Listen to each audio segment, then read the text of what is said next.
When I became a senior citizen, I faced a challenge. And I wanted to talk to you about that challenge because I believe many other senior citizens face the same or similar challenges. And I wanted to tell you about the solutions I came up with. But first, a word about the challenge. The challenge, as I see it, is that I was future-oriented.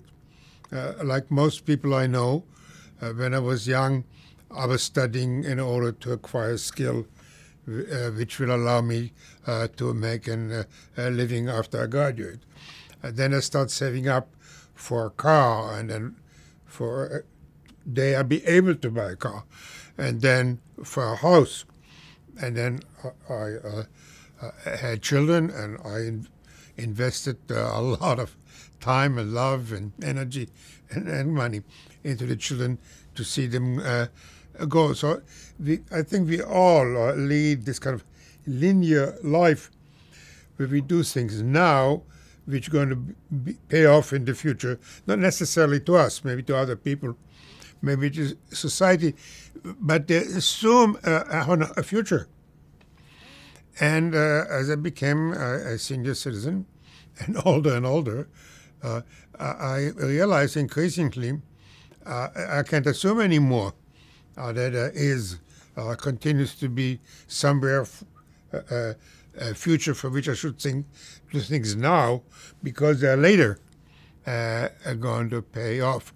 So the challenge, as I see it, is to shift from being linear in this way, kind of future-oriented, to live in the present, to see that the horizon is awfully close, actually, now, for those of us who are senior citizens, so we don't know exactly how close. Now, the answer I came up with, the answers are based on social science. I didn't have an epiphany, I didn't have a religious experience or a profound psychological insight. So they all have their place. I'm talking about what very large-scale systematic social science studies show. Number one, it turns out that seniors who spend more time with their friends lead a longer, healthier, and happier life. Now, I mean, I want to repeat that. That's not a small claim. Longer, healthier, and happier life. That is also true about families, but oddly enough, the studies show, and frankly, I was surprised by that families are not quite as productive as a present than friends. Now, frankly, I have a wonderful, wonderful family. My children and my army of 13 grandchildren are all very enriching and very wonderful, and my pride and joy. But it turns out that about 3/4 of the senior citizens, don't feel that way, and they rather spend time with their friends than with their own kin. Now, frankly, it's kind of a false choice. One of the things in our status, we're not short on time. I mean, we have long days to fill. There's plenty of room for friends and family, but social science suggests investing in friends, being with friends, is one major way to be in the present rather than in the future. And the second source of this kind of profound contemporary contentment turns out to be being socially active in a large variety of ways. Volunteering, mentoring, participating in political action. And again, study upon study upon study show that people who do that, who volunteer, who mentor, who are politically active, live longer, healthier, happier lives.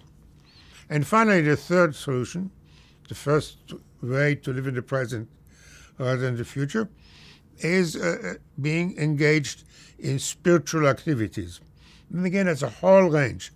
The one which is by far the strongest correlate, the best predictor of longer, healthier, and happier life is being religious.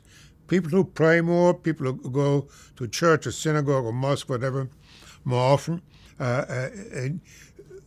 in the present, do better than people who do not.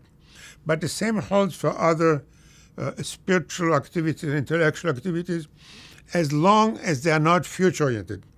So if you finger paint or make pottery or whatever, if your goal is to become the next famous artist and market it and make a lot of money, that's not what I'm talking about. That's the old vertical, horizontal, vertical type. I'm talking about where you do that for self-fulfillment. So to wrap it up here, friends, volunteering, spiritual activities, these are the three best ways I found in social science, not necessarily all in my own experience, are the best ways to deal with the challenge that our future, sadly enough, is rapidly vanishing. So don't buy green bananas, enjoy the yellow ones.